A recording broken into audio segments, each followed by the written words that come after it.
Well, howdy, friend. My name is Dusty Pete, and I is a-fixin' to tell you's a story. You young whippersnappers from the future have probably forgotten this great tale by now. It ain't even very old. It's taken from the last 200 years of history. Yes, sir, the story of the great colossal railroad that once ran from coast to coast. You see, the world wasn't always like it is today. Back in my day, I was born in 1845.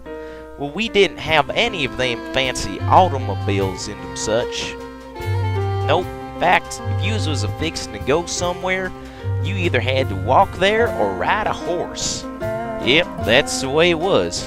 But then, there's this one day, some of them big-headed folks back in the capital decided, hey, it might be kinda nice to be able to travel across this old country. Before you knew it, they was making these complicated plans to build a railroad. That's where I fit in. See, I'd grown up on a farm, but times was bad. So I decided to leave my folks and 5 brothers, see if I could find me some work. I was walking through the big city one day when I seen a flyer. It said that railroads was looking for strong, hard-working men to build tracks all across America. So I signed myself up.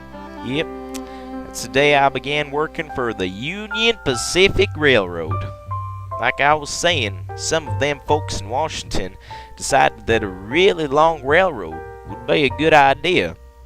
So some rich city slickers from the east got together and aimed to build themselves that railroad, because they thought that they could make a pretty penny on it. Too bad for them, though.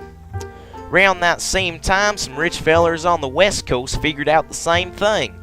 Before you knew it, they had kind of a contest to see which group of them fellers could finish the job first. Of course, they weren't going to get down there on their own hands and get dirty with the job, so they started hiring people. The good old Union Pacific mostly hired strong Irish workers like me.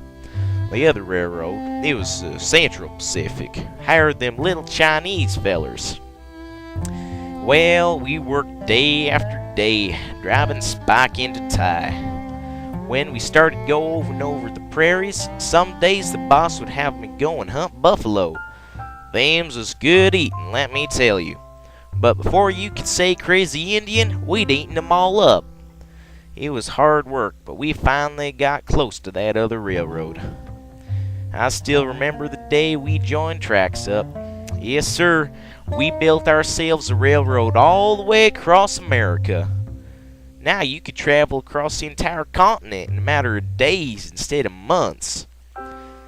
Some more of them smart folks came up with some better ideas, like refrigerated rail cars.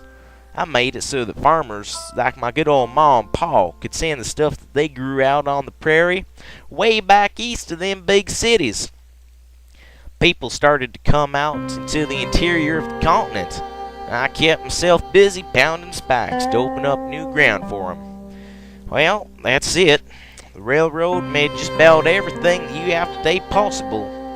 Speedy transportation of food, goods, passenger travel, even communication. Yep, I tell you, it sure did cause a revolution.